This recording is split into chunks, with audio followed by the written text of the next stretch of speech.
Hello, everyone, and welcome to another episode of Wisdom Chat.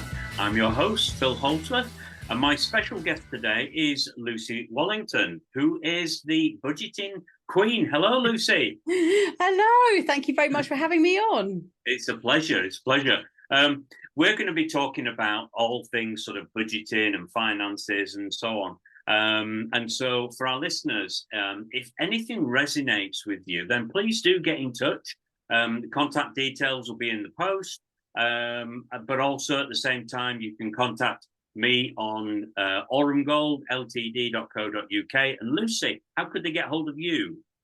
Thank you. Yeah, budgetingandplanning.co.uk, all one word, budgetingandplanning.co.uk. Brilliant. Lucy, just before we go any further, just tell us a little bit about your journey to being the budgeting queen. I do love that title. It wasn't one that I made up, I hasten to add, but I have nicked it all the same because I think it's rather funny. Funnily enough, I have got a very long career history within retail leadership, and actually for the last 30 years I've been in retail, and within that I think portions of which I've actually been a sort of HR lead, HR manager for big all different ages of groups of people in our team, in our wider team, and so I've kind of got used to sort of the coaching element and helping with all sorts of situations, home-based problems and everything else. You kind of become a bit of an Auntie Lucy character, or one becomes a bit of an auntie or uncle character when you're in that sort of HR-y kind of a role. And some of the things years ago, I started to sort of impart my new wisdom of the money lessons that I'd learned, from doing it all wrong, and helping people to do their own budgets. Some of the people I worked with, they couldn't come to work because they'd run out of money sort of, within the third week of the month. They just had no money for buying lunches, or even, on some cases, literally getting into work. So I kind of called upon my previous experience and fun of learning about money myself in my 20s and how I got it very wrong, and just started helping people out, really. That's brilliant. I was just thinking as you were saying what you're saying, I was thinking, it's a little bit like hoping that there's more money than month.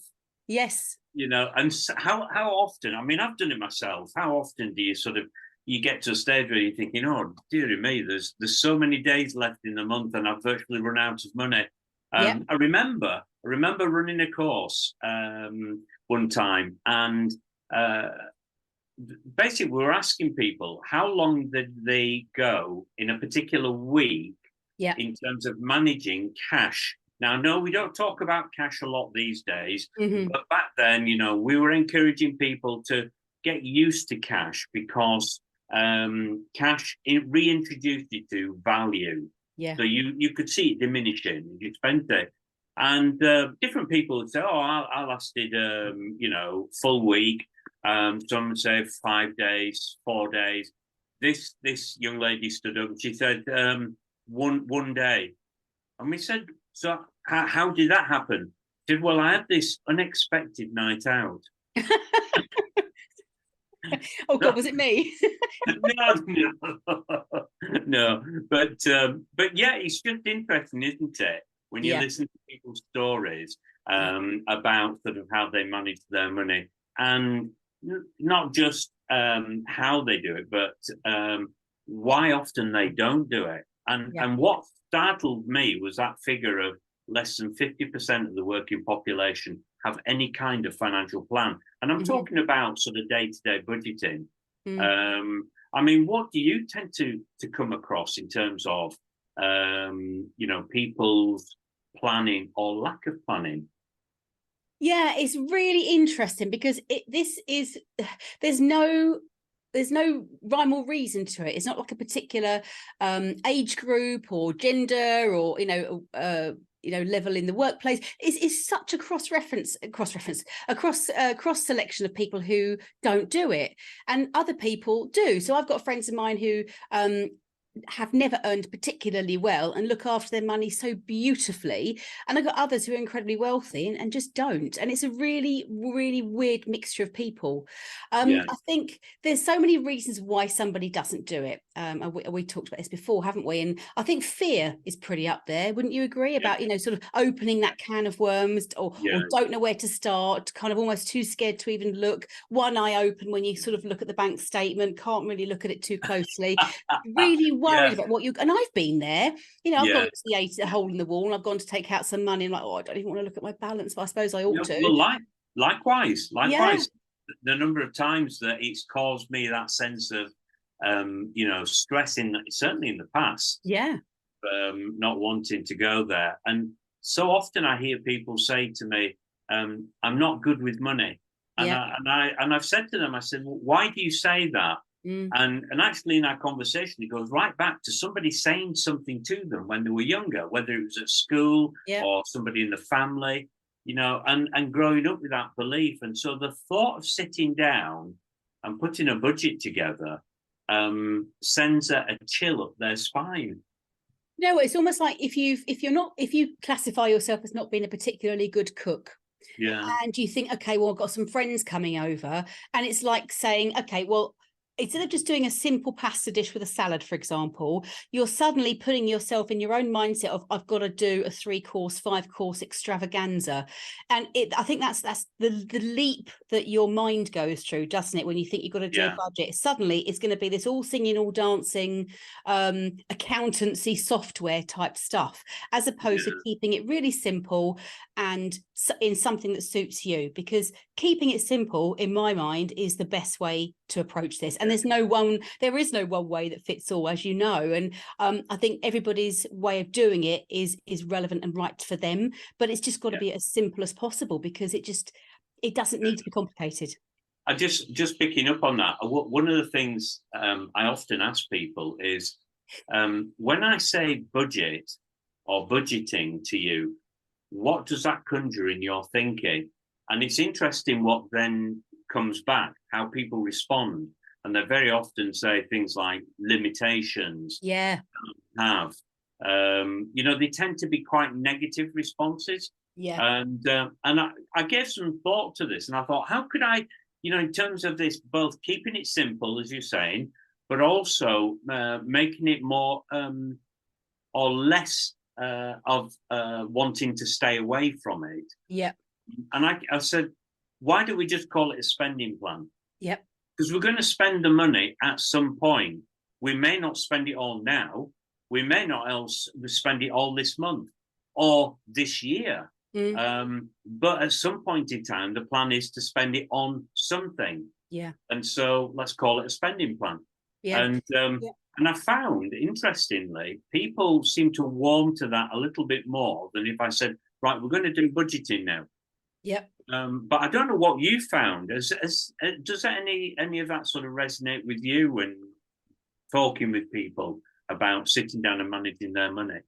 There's lots of eye rolling and sighing that goes on when it's almost like saying, okay, you need to let's talk about your health and well-being, and actually let's have a look at a diet plan, and you get the exact same, like, oh god, no, don't put me on a diet, I can't possibly give up chocolate, I can't give up wine, I can't give up biscuits, because that's the initial thing, isn't it? Your gut reaction is, what am I going to have to give up?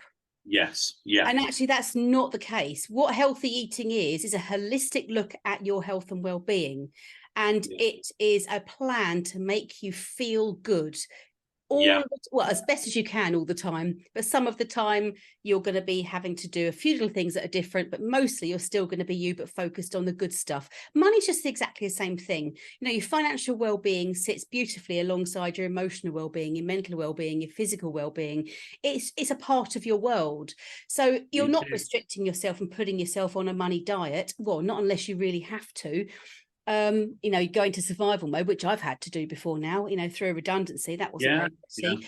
But you know, that's only a short-term fix. That's not sustainable. You can't live like that. You know, the whole point of having a money plan, a spending plan, a budget, call it whatever you like, really, is a plan. You've spent so many hours a week working hard to earn it. It beggars belief for me that you don't spend any time at all figuring out what you can do with it. Yeah, I think, and I'd like to refer to your blog on this, but Yeah. so you've got your latest blog, the three Yeah. mistakes I made managing my money in my 20s, Yeah. and what it taught me. Yeah. And interesting, we talked about this earlier, weren't we, about things like, for example, fear. Yeah. And so there's all manner of reasons why somebody might have fear when it comes to managing their money. Yeah. The other thing as well is a lack of understanding of by not being in control of your finances. And I'll let you allude to the driving analogy that you were telling me earlier. Yeah. But not being in control of your finances, how that can create stress rather than reduce stress. Just tell us a little bit more about your blog, and we'll tell people how to get to it. Yeah, thank you. I've got 78 blogs now, actually. Some wow. you can tell the early ones are very different to the latter ones, that's for sure. But yeah, this particular one that you just mentioned now is all around, what my sort of journey, I suppose, in going back 20 plus years. And most of us, and I know it's a little different now with financial literacy starting to go onto some school curriculums, but most of us didn't learn about money through our parents or through school. It's just something you've had to learn, and invariably we learn the hard way. So I thought I'd just do a little story really about 3 specific things that I remember about being in my early 20s, because I bought a house for myself when I was really young. Actually, I was 20, I think I was 25, and I bought it by myself, which is a big deal. Yeah. And so I had to really, learn pretty fast that actually, if I didn't manage my money properly, either I was going to starve, which was never going to happen. I like my food too much, or a bill wasn't going to get paid.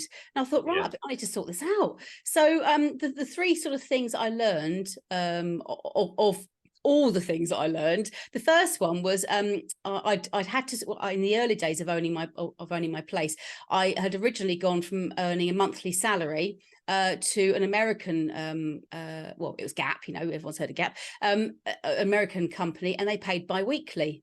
Well, this completely threw me.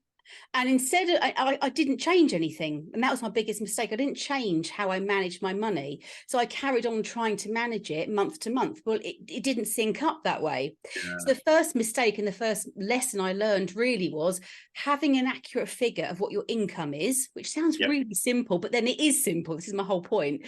What is my income every month? And, whether that's from the 1st to the 30th, or if you're 15th to the 14th, however you want to, play it. How much am I bringing in?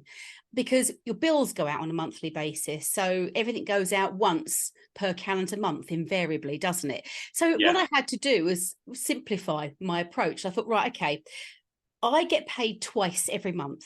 And there are 2 months in the year where I get paid 3 times. So I can't afford to save any money in the other 10 months of the year, because of course you're pared back compared to living off a 1/12 of your annual salary.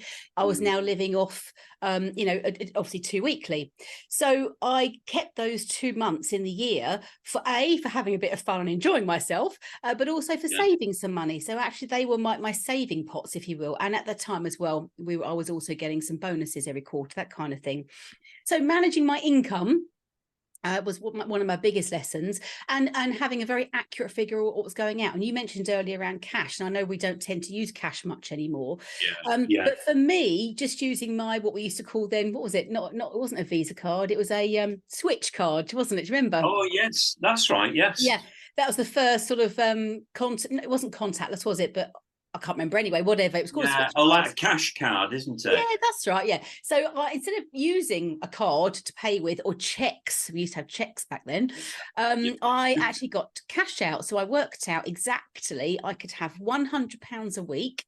And that was my food, that was my petrol, that was if I wanted to buy any item of clothing, etc., etc. So I had cash, and of course you then make some very different spending decisions when you can see it in your purse dwindling a bit quick. You think, oh, I won't have that because that's left me nothing left. But on occasion, and here comes another lesson of mine, when I really wanted things for my lovely flat, I wanted to buy some new cushions or whatever it was, and I didn't have enough, I'd borrow from my future self. So, okay, do you know what? I'll take 30 quid out of next week, which means I've got to live off that much. And I started to, pinch from Peter to pay Paul, because there's no way, certainly in the early days, I wanted to get myself into debt. I didn't want it. I had a mortgage. That was enough for me to contend with. That was, mentally, that was enough. I didn't want anything else. So I learned the art of leveraging, and actually I had to choose. I've stood there in TK Maxx before now thinking, right, do I have these cushions and eat beans on toast for the next 10 days, or do I not have the cushions and eat well? So, the cushions won, obviously. So I had egg on toast, beans on toast, student food, basically. But then that's what you do. Comfortable approach to eating beans on toast. Obviously, anybody looking to me for nutrition advice, do not, just turn off now. I like what you're saying about cash, because as you rightly say, I mean, a lot of it is contactless these days. It's digital, so we, in a way, are kind of losing that sense of value. And it's interesting, if you've got a £10 note in your hand, yes, £10 notes do exist still. Then and you go out and you buy yourself a coffee, for example, and it's £2.85 for a coffee. You've got £7.15 left in your hand. Immediately you see that, and you see a diminishing value. And I remember a little story of mine with my middle daughter. My daughters are grown up, left home. They've got their own families now. But when she was little, there was a particular Barbie doll that she wanted. And we'd always talked about, well, if you want it, you're going to have to save for it. So she did. And she was quite studious on her saving. The day we went to go and buy this Barbie doll, there's a range of dolls on the shelves. And she sees the one that she wants. And she picks it up and she's looking at it. And bear in mind, she's only about 4 or 5 years old. And she's looking at the price, and she's asking me, what is that? And what will be left of my money if I buy this? And I showed her what would be left. And she went, and put the doll back on the shelf. Wow.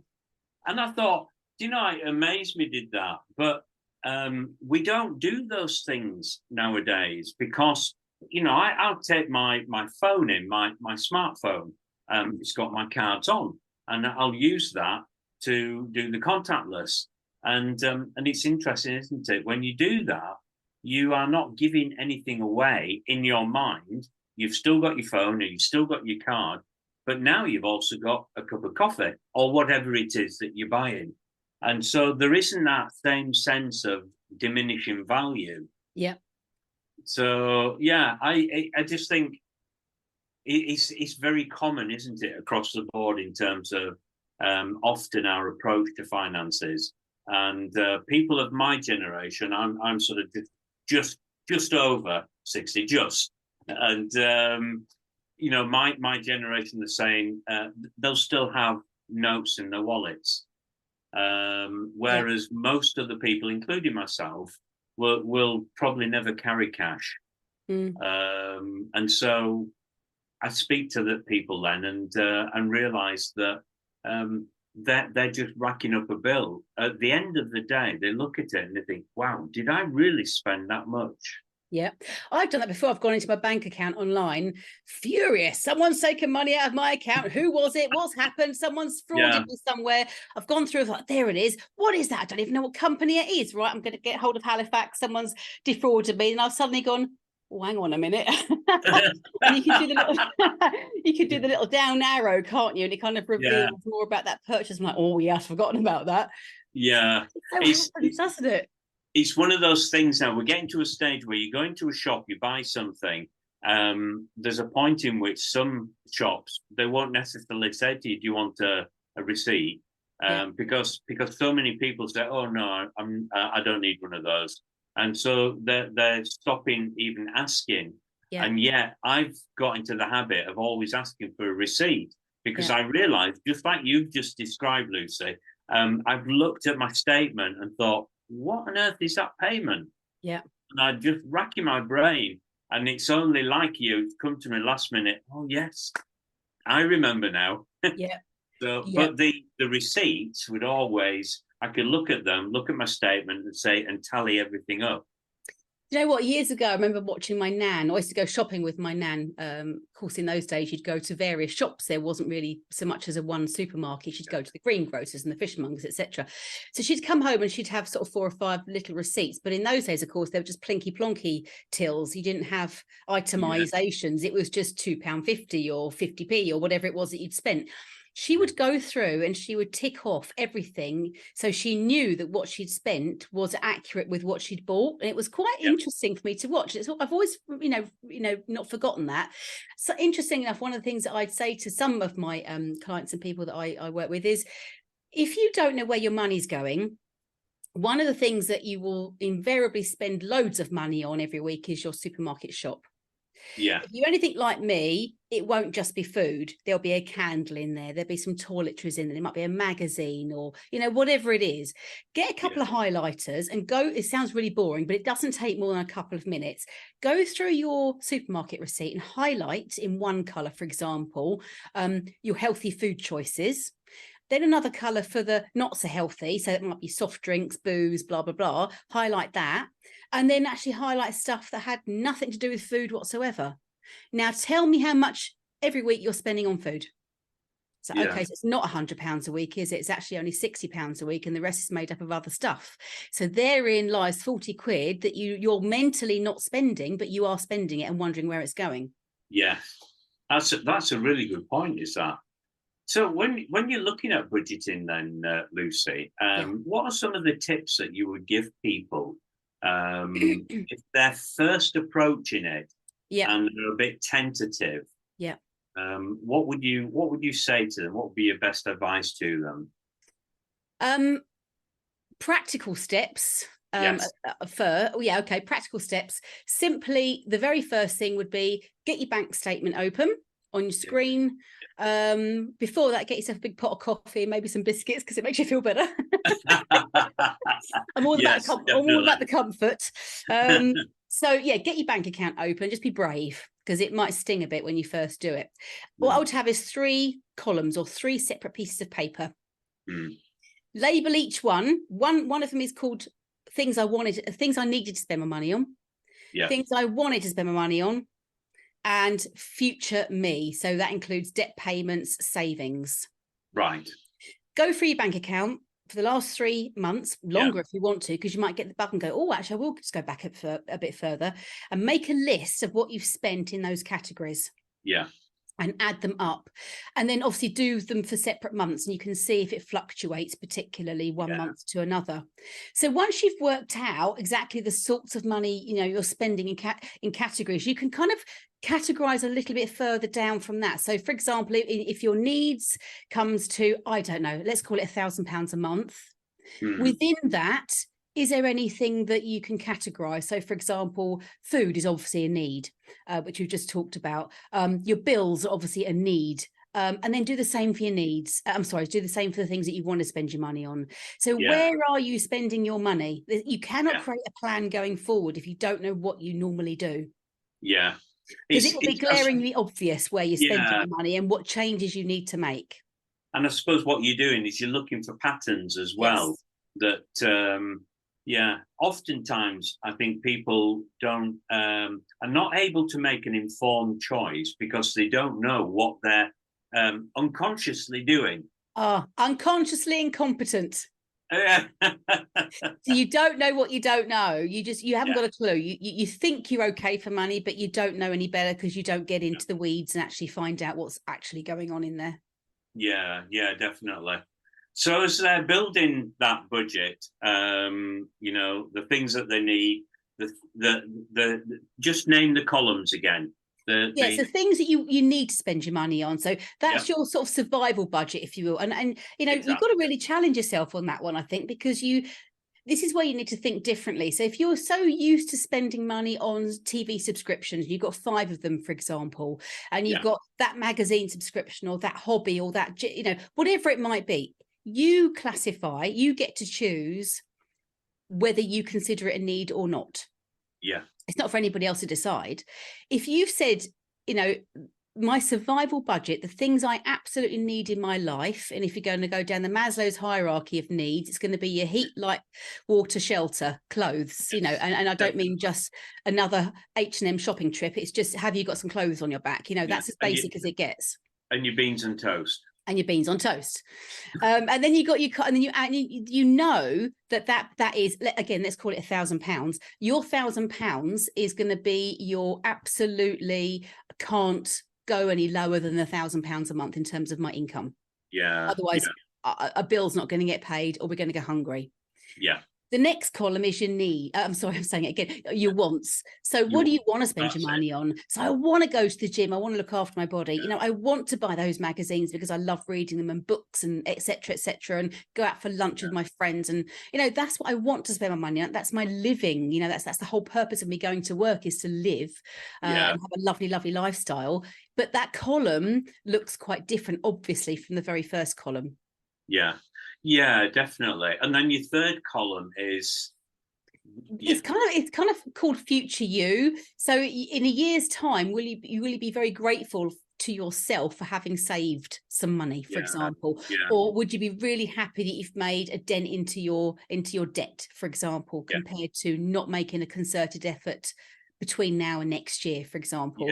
So, you know, that can look, I think a lot of the time we don't necessarily think about what we want in life. I think, you know, particularly when you're so busy, you've got a family, you've got kids, you've got this, you've got that, and, you know, you're a taxi driver to the kids' gymnastics club and God knows what else. You haven't got time to think about these things, but it is one of those, what do we really want at the next sort of 2, 3, 4, 5, 10 years? And actually, do you know what? I really think we should let's put a stake in the ground and say, like, let's get our debt cleared in the next 18 months. Let's go on a lovely family holiday, you know, in 2 years' time, whatever it might be. Let's move house, let's upsize, let's downsize, whatever it might be in your world. Having that vision, that dream, that's something to aim for, is incredibly motivating and powerful, and that can go on that third list. Oh, yeah, I can definitely vouch for that. I'll tell you something I use, Lucy, as well. And this would actually dovetail in with what you've just described there. And that is what we call the Pearl effect. And these are the kind of questions that you would ask yourself around the figures that you've compiled in each of the columns. So, for example, can you postpone it? And it's interesting, you know, I said to people, ladies, if you have a regular hairdressing appointment, can you postpone it a week? You know, things like this, and whatever it would be for the men. I can't talk about hair for me because I have not. But so that's the postpone. What about eliminate? And you talked earlier about, for example, the subscriptions, like TV subscriptions. You know, and look at them. How often do you use them? Have you got all of them and therefore not using them all? Could you eliminate some of them? So it's looking at, can I eliminate those gym memberships that I haven't used for so many months because it was a good thing in the new year, but it soon wore out. The avoid, you know. I always use the analogy of me particularly going to the supermarket before I've had anything to eat and seeing the chocolate counter, you know. You just got to have a whiff of the bread and the donut section, and I'm like a zombie with my arms outstretched, and I'm just there. Feed me. Going shopping when you're hangry, just don't do it to yourself. So if you know there's these temptations out there, what can you do to avoid them? And I say to people who are like, they go out for retail therapy. They've had a bad day at work. So they're going to do some retail therapy because they need to feel good about themselves. But rather than do that, what could they do instead? What could they, you know, by avoiding that, could they do something else that they also enjoy but wouldn't cost them anything? So things like that. So that's the avoid. Can I reduce it in any way? Can I get it cheaper? You know, one of the things that as a society we're not very good at is doing the comparison and finding the, you know, it's like you get your insurance renewal and the number of people who just accept it, even though it's gone up quite a bit. And because they feel that it's such a hassle to do the switch, when in actual fact, there are facilities out there that make it a lot easier to do. Yeah, absolutely. And that comes back to the time factor. I know people do think this is all going to, and do you know what? If you haven't done this for a long time, it is going to take you some time, let's be honest. But Yeah, once you've actually had a look at it and go, do you know what? I could actually save myself £100 a month if I did X and Y.